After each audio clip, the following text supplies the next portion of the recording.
Welcome to Live the Dream with yours truly, Marty Kaiser. Buckle up and let's get started. Happy Tuesday, everyone. This is Marty Kaiser with our Tuesday edition of Real Estate Tidbits.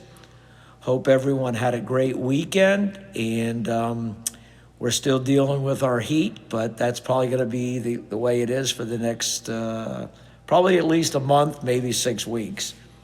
So far this year, the weather has been, other than being hot, we've been pretty fortunate. Now we're getting into the peak hurricane season, which actually runs from August through the end of September. So we'll keep our fingers crossed that the actual amount of bad weather is not as much as they forecast. But anyway, there's not much we can do about that except be prepared. And as I always mention on these podcasts, stay hydrated. If you're outside working, walking, doing yard work, whatever the case may be, stay hydrated. So what are we going to talk about today? Well, there's a number of different directions we could go. So let's start off with real estate, because my last podcast, we had a lot of non-real estate issues. So I just wanted to bring up kind of where are we at in real estate. Well, as you probably know, the Fed had some meetings recently, and as I mentioned, I think in Friday's podcast, the Fed decided to hold interest rates where they were. The good news is it appears from reading between the lines that they're going to have a couple of rate reductions probably in the September, October, November timeline. So hopefully by the end of the year, interest rates will be below 6%. And maybe they'll creep toward 5.5%. From strictly a real estate perspective, not talking about any other factors, obviously interest rate reductions are great for real estate. They get more buyers out there, and because you have more buyers out there, you're selling more homes, and of course, the sellers have more people looking at their home. And so competition's always the name of the game. And so the more buyers you have, everybody benefits. And I would say this year, as I've talked about before, has kind of been a transition year. The prices, for the most part, have held their own. They really haven't declined anywhere significantly. Some neighborhoods, they've risen slightly. Other neighborhoods, they've declined slightly. But overall, they've stayed pretty standard. The thing that you're finding is homes that have certain things that are lacking, whether it's a lack of updates, whether it's an older roof, whether it's an older air conditioning system, whether it's polybutylene plumbing in the house, all those things have more of an impact. So a lot of your buyers, especially when they're factoring in the higher interest rates, which of course limit what they can purchase or what their monthly payments are, tend to either shy away from properties that are lacking more amenities, or they're going to expect more concessions and negotiations.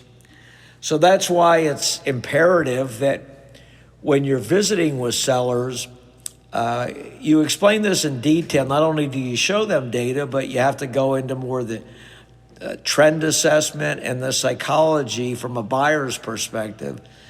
In fact, I was just at an appointment earlier today, and that's why this is fresh on my mind. So it was a retired couple that were in their 80s, very nice folks. They had owned this particular property about 20 years, and it was in a popular area. Coincidentally, when they had bought the property, I was the listing agent back in 2005. But I wasn't assisting them in the purchase. So for those of you that have been around the area for 20 years plus, 2005 and 6 were the greatest appreciating years we've had in modern day real estate in Orlando until we experienced 2021, 22, and 23. So there was a number of years when you may have bought a house in 2005 and the value didn't exceed what you paid in 2005 for more than 10 years. And in some cases, even more than that. 2005 was one of these situations where we just had way more buyers than sellers, and prices were appreciating literally every couple weeks. So it was a great time if you were a seller, and it was great if you were a listing agent. It was more challenging if you were representing buyers. And I remember I had a number of customers in 2005 that were nearing retirement age, and they chose to take advantage of the accelerated pricing, and they did a scientific search and relocated to lower cost of living areas. In specific, I had a lot of people at that time that relocated to Texas because the Texas real estate market was down then. They had a lot of issues with oil and natural energy, so the prices had declined, especially in major areas like Houston and Dallas. And Texas also doesn't have state income taxes, just like Orlando. So I had a number of customers that felt they could improve their lifestyle by just making the transition from selling their house for a premium in 2005 in Orlando and going to a lower real estate cost in Texas. So they made educated decisions that I think for the most part worked out well for them. So getting back to what I was mentioning about pricing homes and updates and the appointment I was on. So I visited with these folks, and they had maintained the house well. They had a new roof that was about a year old, and they had a nice rear area of the property. But most of their inside things were the same features that were there when they bought the house in 2005. So for a lot of customers, they would look at that house and determine that they were going to have to spend a fair amount of money to update it. You know, whether it was putting new flooring in, new kitchen cabinets, new appliances, the air conditioning system, even though it worked fine, was older. So there was some potential cost involved then. So besides sharing with the sellers the data that I brought with me, I also mentioned about how a buyer would perceive the things that their house didn't have, and they would take that into account when they were not only looking at the house, but if they chose to pursue the house with an offer.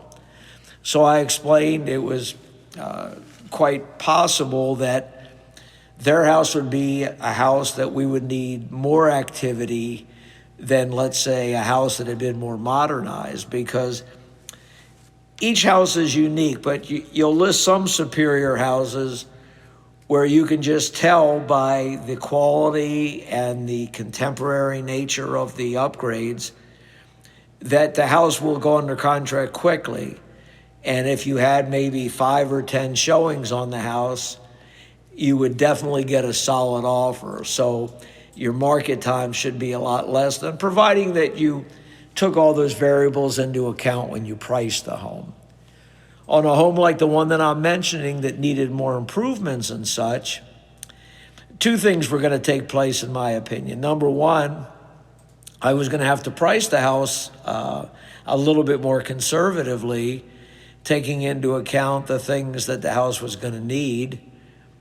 And secondly, I factored in that was the type of house that would probably need more activity to get a solid offer on it.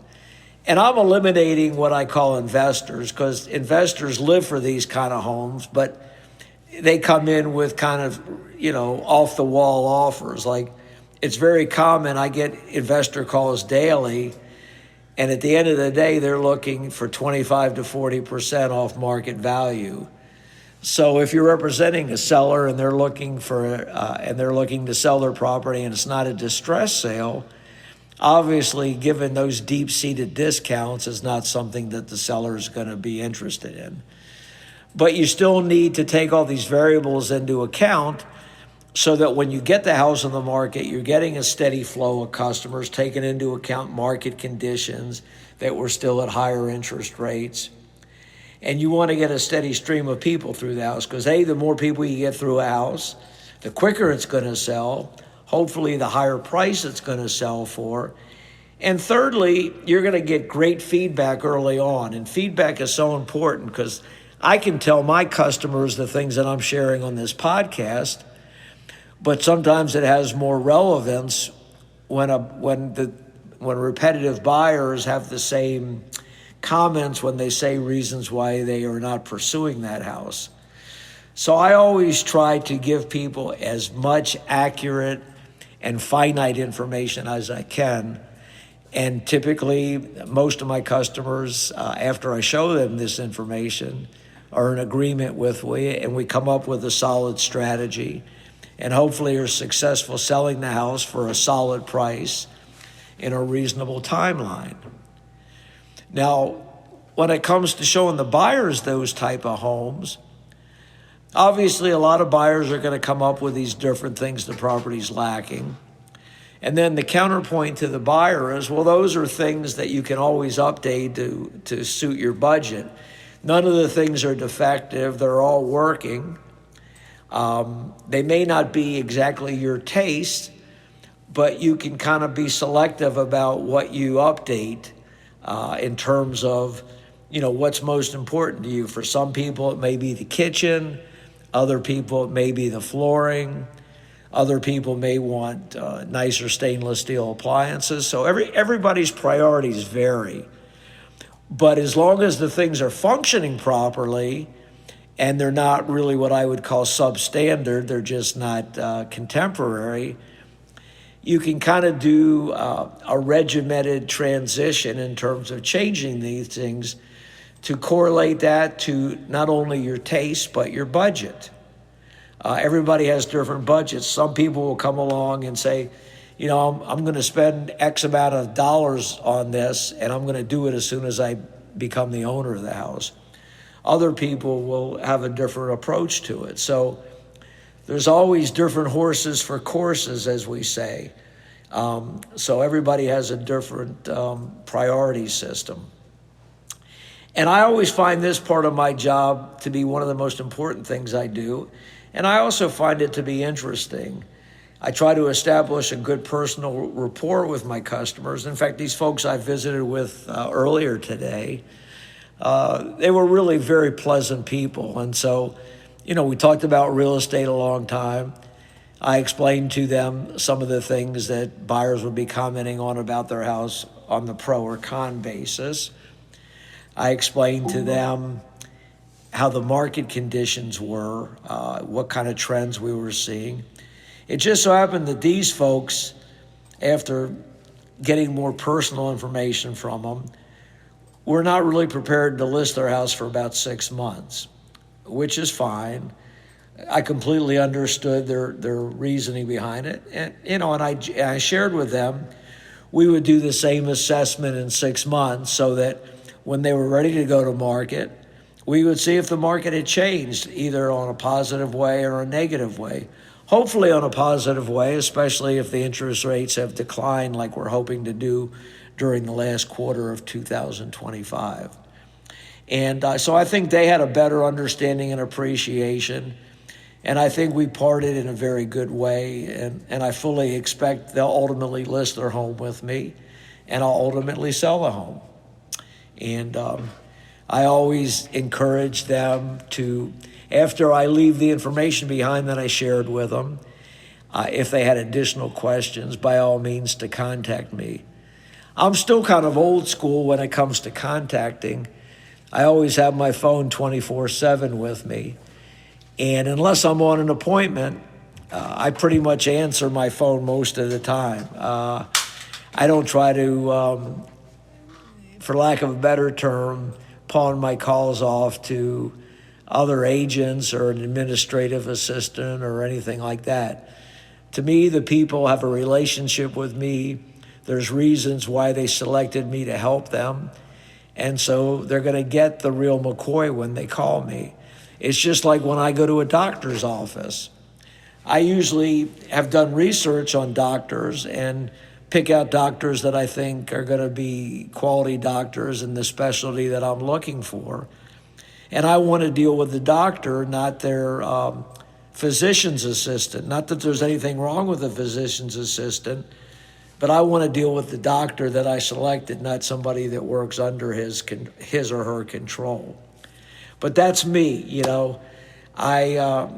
I still have high expectations about the service I receive, and I still have high expectations about the service that I will provide to my customers. And I expect my customers to have high expectations about the service that I will provide. So that's about it on the real estate side of things. Business so far over the last couple months has maintained a pretty level area. I would say it's probably not up to normal summer standards, but it's improved, relatively speaking, to where we were at a couple months ago. And I don't expect that to change. I do expect, as I mentioned, when the interest rates start to decline, then I think you'll see a jump start with some of the markets real estate-wise. Transitioning over to politics a little bit. You've read a lot of things recently about some of the things that are going on. The Epstein case is still getting a lot of publicity, and I think that's going to continue to be talked about until more information is released. There's a lot of speculation as to what actually happened, and we probably will never know that. But I think it will be regularly discussed until more information is released. One of the things that's going on in politics now, they're talking about what I used to call gerrymandering, which was a term that we all learned about in school and we learned about civics and politics. So now a lot of the Republican states, headed by Texas, are trying to, again, redistrict their state. They usually do this once every 10 years, but I guess they have the flexibility if they get certain things agreed to that they can redistrict more often. And the reason they would do that is so they can redistrict with the expectation that they would do it in such a way that more Republicans would get seats and less Democrats would. I've always felt that the concept of gerrymandering was completely against what should be taking place. You shouldn't be able to adjust districts to benefit one party or the other. But that's been going on in our country for a long time. Now, once the Republicans talked about doing this redistricting or gerrymandering, now some of the blue states where the Democrats are talking about doing the same thing to try to counteract what the Republicans are doing.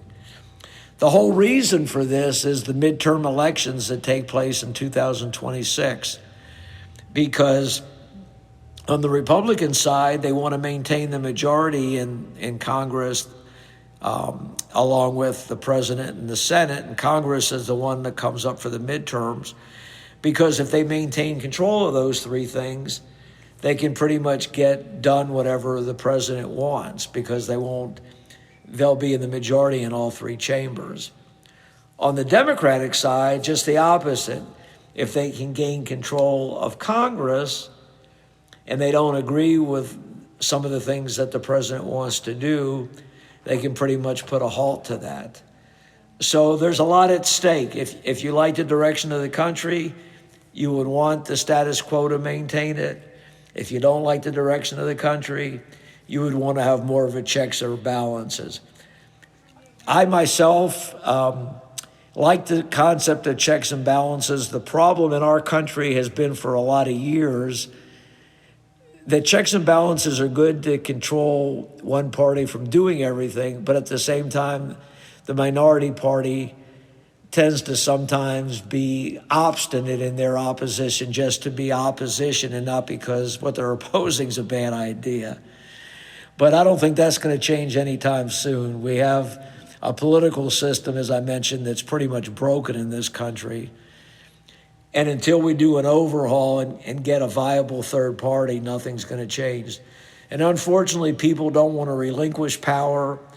And of course, politicians invariably become a lot wealthier after they become politicians, because there's just a lot of things going on with lobbyists and influence peddlers that, for whatever reason, the politicians leave office frequently in a better financial position than when they took office.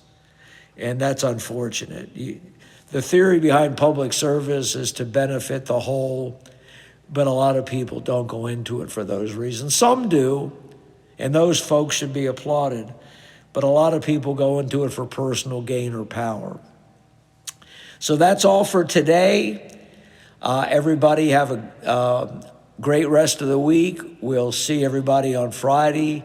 Stay hydrated. This is Marty Kaiser out.